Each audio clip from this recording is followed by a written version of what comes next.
Hello everyone, you look lovely. You all look awake after that as well, which is brilliant. I'm really delighted to be here today and to speak about collaboration. Actually, when I found out about the topic, it was a little bit like Gavin described. It's terrifying and terrific. Sorry. Also terrifying and terrific. There we go. So my name is Ute. I'm an anthropologist and a designer, and I've worked in NHS Scotland and the public sector for 7 years now. And that means I mostly work with people who are not designers and who are new to working with designers and often skeptical about our ways of doing things. So collaboration is actually one of the things I most enjoy about being a designer. But it's also one of the biggest challenges in my job. It keeps me up at night, and it's caused a lot of trouble in my last 7 years trying to get people together. And my biggest question for collaboration is, how do I design full, inclusive services for NHS Scotland when my success depends on a very fragmented system and all these other people with different mindsets, different training, and sometimes even different definitions of what good looks like? So the thing is, I don't have the answer to this question. And it's been really interesting today to listen to all the different talks and find a lot of things actually that resonated from my own context. And I think the most important thing here, and that I have learned over the years, is that it's a really, really important thing. And it's important for me and for all of us who work in design to figure it out and get better at it. So in a complex context like health and care, good design is not possible without collaboration. And today I'd like to speak about 4 lessons I learned, often the hard way, and how I got to those. Now maybe you're sitting here and thinking, I'm a designer, I'm attending a conference about collaboration. I sort of know how to do this. It's part of my practice, part of my training, and that's exactly what I thought when I joined the NHS. So just before the pandemic started, I was working for the brand new NHS Scotland digital service. And if you imagine the NHS today, we have patients on your right in that light blue area. We've got clinicians with all their different workflows and governance and so on. And then we have different software in the green bit on your left. And at the moment, that software doesn't talk to each other. It doesn't integrate across services and regions. And there are lots and lots of different packages with different interfaces, different logins, and clinicians have to use those at the same time often on very small screens. So in 2018, a Scottish government strategy set out a new vision for the NHS. A national digital platform was to deliver the right information at the right time, a common architecture for all of this data, and data for research and improvement. And so my team had been commissioned to build this national digital platform to make the NHS work a bit more like this, with all parts of the service, including the citizen, connected through this platform in green. It would offer a consistent experience, a single source of truth, and the right data whenever and wherever needed. But actually, if you read the strategy closely, which not that many people in digital health in Scotland did at the time, it talks about a lot more than that. It talks about using digital to transform care services to be more citizen-centered.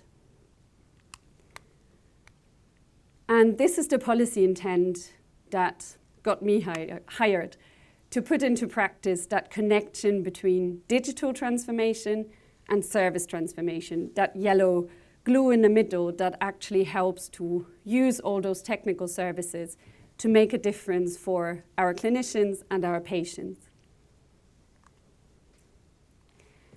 So my first project in this role was to enable digital endocrinology pathways for outpatients and to help make the case for the platform with that. Now, as every designer, I started by putting together a brief of all these amazing, beautiful design things I was going to do, all the great outcomes and outputs I was going to deliver. And I also had this plan that I wanted to demonstrate the benefits of working in a design-led way and help establish an inclusive design practice at NHS. And I quickly, not that quickly, back please, but I quickly realized that I cannot just get on with my bit over in a corner. I needed the backing and expertise of endocrinology clinicians to make this a success.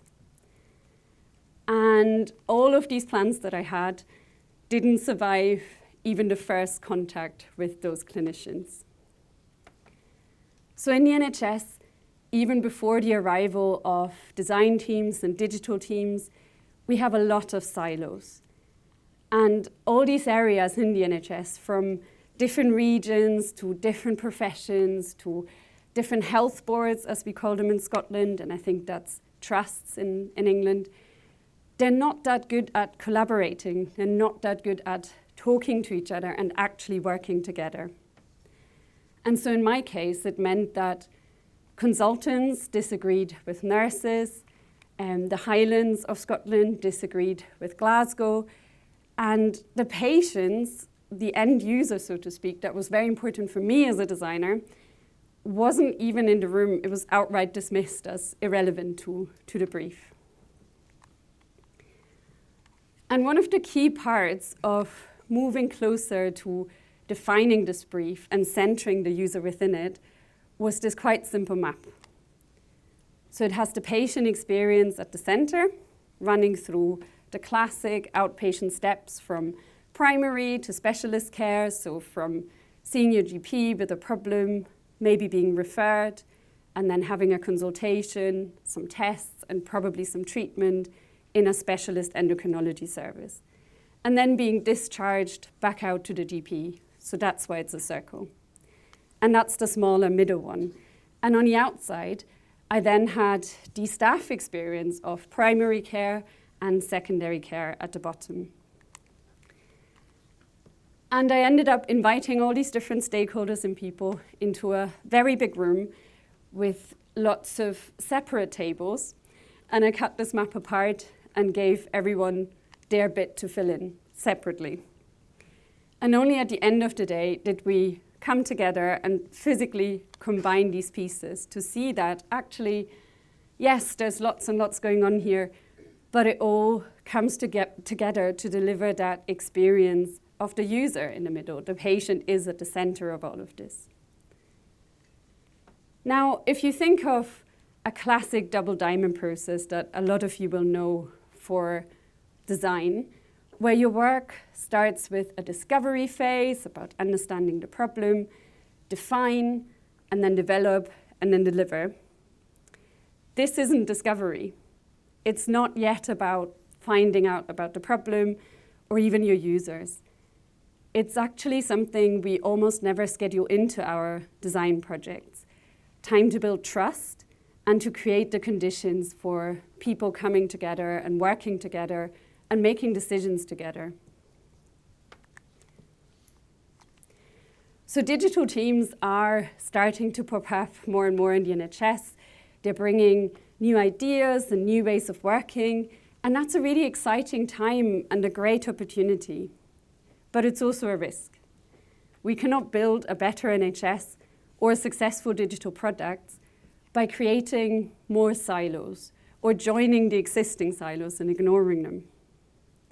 We need to use this opportunity to start collaborating across professions, geographies, and institutions inside the NHS. So if we want to create good end-to-end services for patients, we need to work together. And that is really, really hard, especially in a system with all these silos that have existed for a long time. They have long histories, strong hierarchies, and lots of people who are used to one way of doing things. that was my first lesson. It was a little bit of a shock at the time. And I just thought, okay, I can see that this needs to happen, but it's not my job, it's not my skill set. I'm a designer. But luckily, for now I was onto something I did know how to do and I thought was a lot simpler, which was working with users or patients in my case. I'm an experienced user researcher, I've done lots and lots of co-design. It was all going to be easy from here. Well, at the time, NHS Scotland employed 3 service designers in total.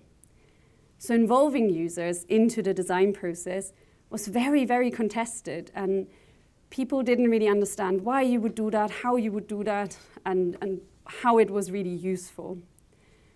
So my main challenge for ensuring the project was going to be as user-centered as it can be was to actually get my team, stakeholders, and leadership to understand why it should be user-centered in the first place. So after a lot of convincing and a lot of explaining and some advocacy work, I did get the permission to speak to one single patient. And then the pandemic hit. So everyone started working remotely, which made things more difficult. An organization like the NHS is not used to remote work or digital skills. It was a difficult time. And then lockdown started. So access to patients got even more difficult. And so I ended up immersing myself in the online spaces patients hang out in and share their experiences in. And that really helped me to reframe the work from a person's perspective. But that wasn't the difficult part. That's what we do well as designers. That's what we know how to do. What was a lot more difficult was to communicate that voice in my team.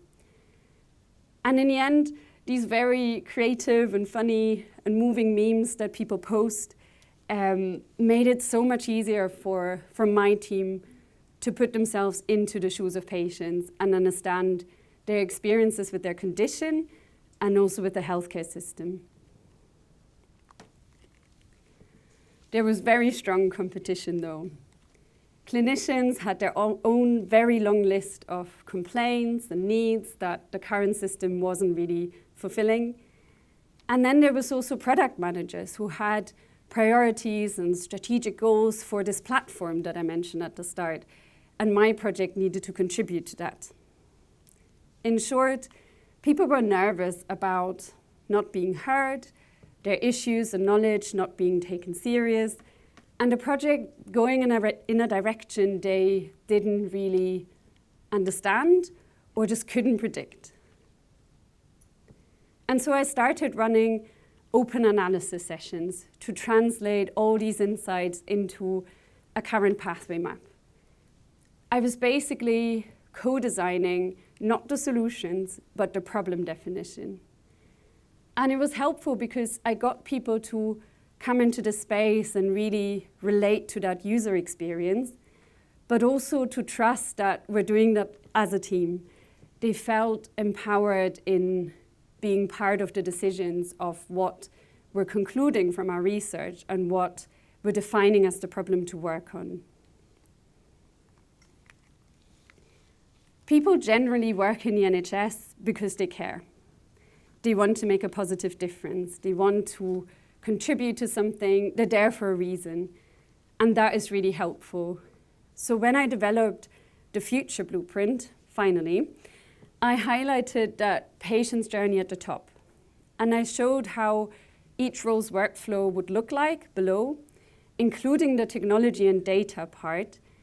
And it meant that everyone could see how their work is contributing to that overall picture, and that all these different parts are needed to deliver that. So I had my beautiful design artifact sorted. I had a blueprint, I had a user journey, even some great problem definitions. But the reality was that my team, mostly non-designers, still found it really abstract. So I started making prototypes. I thought that if people can see what we're going to build, it's going to help.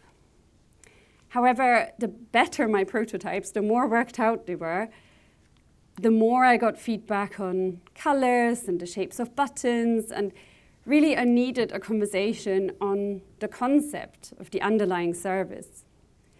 So I went all the way back to very lo-fi prototypes, as you can see, and I actually hand drew them on a paper.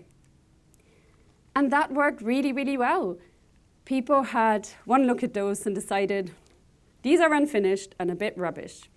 And that's exactly what I needed, because people were not intimidated by these. They weren't worried that I'm gonna go and implement these tomorrow and they're not gonna have a say and their problems are being ignored. And they also found it a lot easier to just contribute, to pick up a pencil and scribble over it and to do it together with me. So to finish it as a team and with me rather than to comment on the finished prototypes. So over the last couple of slides, I've been talking about my team, but actually the way things were set up, especially once the pandemic hit, was a little bit more informal and unorganized. So all these people I've been mentioning had lots and lots of different projects, and I was actually responsible for this work on my own.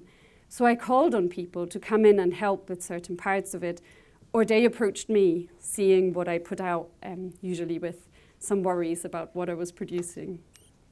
And over time, I involved clinicians from across Scotland, related government programs, patient representative groups, and internally to my organization, data modeling, clinical leads, UI design, and software engineering. So managing all these views and relationships, as you can imagine, was exhausting and time-consuming, especially remotely. But it did get better. It helped to have all these perspectives involved in the design process. And what worked well was to show that I don't have all the answers, but I will hold the space for everyone coming together and working them out. For example, I reframed the very critical comments I sometimes got from my prototypes into this board of questions, and I categorized them by expertise or by profession. And that suddenly made it everyone's job to find the answers for these questions. And I was also able to organize people to come together around the overlapping areas. And at the time, this whole process made me feel out of my depth. So relationships, coordination, and collaboration, they don't just happen, they need to be nurtured. But here's the good news. This can be designed for. Collaboration is really hard, but it's solvable by design. And what worked throughout the project was design methods. As designers, we already know how to work in the open, how to bring people together and facilitate creativity, how to take critical feedback on board, and how to create those conditions for everyone coming together and working on something. So it is a design skill, and we are ready for this job. I also felt that this is fine, but when do I get to the real bit?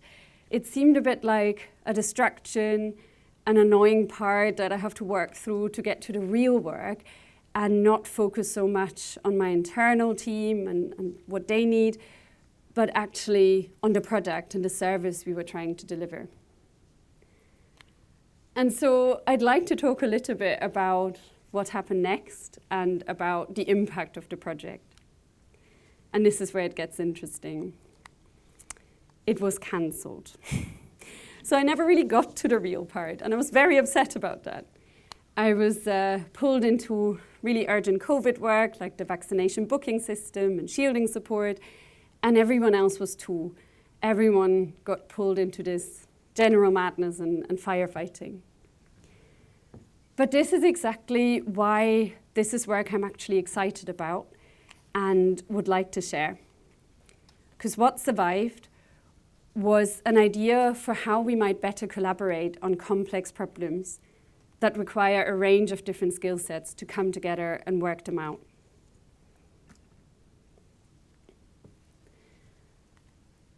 So everywhere I worked in health, I found those same steps and patterns from endocrinology. Looking at health pathways as services means you can see key components that repeat. And in fact, in my previous role, I was co-designing and researching for 12 months and across 11 clinical specialties, so from cardiology to dermatology, and I had started noticing those components that keep coming up in all of those pathways. Oh, sorry. There we go. That's fine. So this idea of service patterns, that's the slide I want. This idea of service patterns is to describe those components. We can work with them, we can understand them, and we can find them if we look at the NHS as a service. The hint is in the title, it's the National Health Service, but many people just think about the medical part of it. And the idea of service patterns is based on a couple of fairly simple assumptions or hypotheses that we're trying to test at the moment.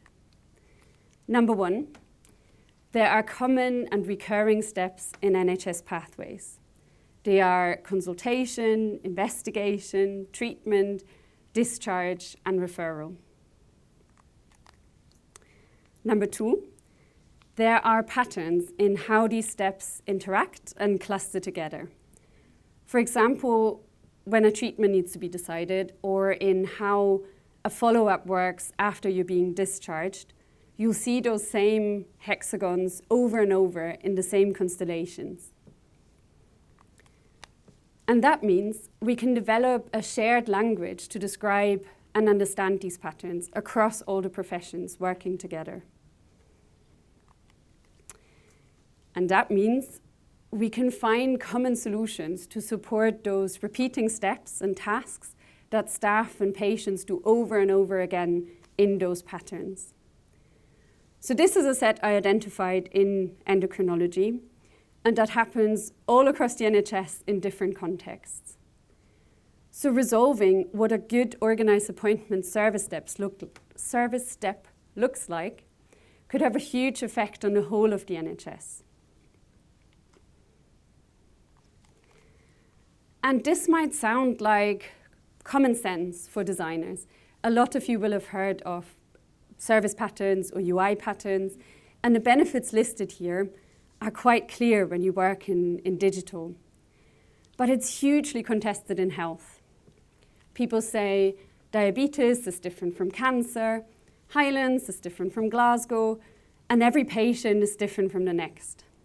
And that's true and very important for medicine, because we want to deliver person-centered care.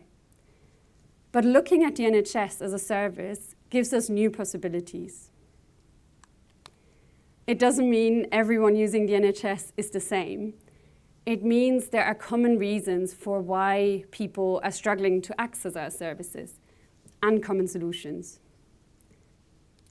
The Government Digital Service, GDS, calls these reasons universal barriers, and you can see them here. For example, whether you're an older person with a broken arm or a young mother carrying a child, doors requiring both hands to open will be a barrier for you. So it's different people, but the same barrier.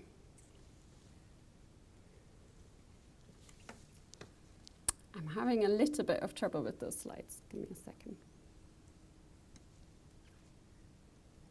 Okay, that's fine. One of those barriers, probably. Here we go. So if we work on resolving those barriers, we can work strategically across different contexts to make the NHS more inclusive. And inclusive services are what we do as designers in public sector. It's really important because anyone in NHS Scotland could be using those services and is using those services. And on top of that, inclusive services are cheaper to run for organisations, they're easier to run, and they also help with better outcomes in a healthcare context. So there's very few excuses not to put in that work and make services work for everyone. And if we connected those inclusive service solutions we can develop to archives of user research, or also to clinical workflows, user interface patterns, digital components, it means we can work strategically and with each other, rather than against each other, to develop proven inclusive services that can quickly be adapted to new contexts in the NHS.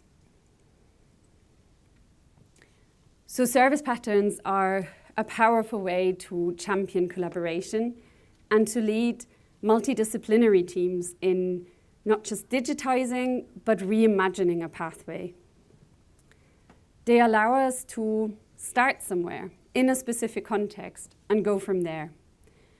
So it makes all this complexity less overwhelming and paralyzing. And figuring out how to collaborate with everyone you need to deliver a full service pattern that resolves a problem from multiple perspectives is the work. It's not a distraction, it is the main work, and it really pays off. Now, a lot of colleagues are still not very convinced with my message here, and they're often saying, okay, that's fine, I sort of understand, but can't we just keep our heads down, create beautiful designs, and get on with our part without getting involved in all this difficult and complicated worlds of other humans in the NHS? Why does it matter? Why do we have to do this? I'm also often told I'm too ambitious. The NHS is just too difficult and too complex to sort out. And in a way, that's true. So this is a screenshot of the thousands of government websites that existed before gov.uk. It's very blurry. I'm sure some of those were also blurry. But then gov.uk created one and united them. And of course, for NHS, it's not just different interfaces. It will be different processes for each, different ways of contacting someone, different documentation needed. And if you think, wow, this does look like a nightmare for a designer to take on, well, imagine using the system. Imagine being in a difficult life situation, in a stressful moment, and having to navigate all of this to get the help you need, or that you're actually entitled to, that you have a right to. So passing on all of this complexity to your users is not the solution. We need to take responsibility for the whole service. And I also often hear that the NHS has brilliant nurses and doctors who deliver compassionate, person-centered care, and that's all we need. That's all we need to make this NHS work for people. But it's not. It's not good enough that it batters people to get to that great care they have a right to. And yes, our staff are amazing. That's why we owe it to them to make the service as good as they are, so staff can focus on what they're good at, medicine and care, not sorting out the service design debt that we have created or neglected. And good design can make or break lives, childhoods, careers, justice. So yes, we're maybe just talking about booking appointments, but as someone who had to rely on healthcare systems across the world for most of my life, let me tell you, it matters. So I have a chronic illness called cystic fibrosis. All my organs and mostly my lungs fill up with sticky mucus over time. There's a very long list of complaints and complications, but my biggest struggle has been healthcare systems and navigating them. Now, this is a graphic I saw the other week to describe cystic fibrosis care. Now, if you thought I post my lungs to the NHS every month for a thorough checkup in a beautiful, sterile machinery room, I have to disappoint you. Lungs are attached to people with complex lives, families, careers, scars, and dreams. Like these women, they have CF like me. And this is why this work matters. So the NHS has been a huge part of my life, good and bad. And with all the attention on healthcare after the pandemic, and also digital innovation reaching the NHS, It's a great opportunity to put people at its heart and to transform how we live with illness. There's a lot to do, but a collaborative approach using those service patterns means that a caring NHS is in reach. And now that designers and digital teams are working from inside the system long term, it's worth investing in learning and building up over time. They don't just come in and go out anymore. So we don't have to start from scratch every single time. We can document our work and our insights in patterns and leave this to the next generation of designers to build on. And many of you will recognize this. A lot of designers now work on complex problems, whether that's in the public sector or elsewhere. And these problems always need a range of diverse people and skill sets to address, including the creativity of designers. So collaboration is the only way to work with complexity. It's hard, but it can be designed for, and that's worth our effort. In fact, it is the work. So whatever you're working on, collaboration matters if we want to change our systems and institutions for the better. It needs attention, leadership, and strategy. And you as designers, so people with design skills, have the right skills to bring teams together and make collaboration easier. So standing in a room full of people who are used to design and who are interested in it, which is not something I often have the privilege to do in my line of work, I would ask you to spend as much time and effort on designing how you'll work with others as on any of the other design problems you're working on. Learning how you'll create the conditions for collaboration and how you make the most of diverse teams will unlock the potential of your skill set to meaningfully address complex problems and create change.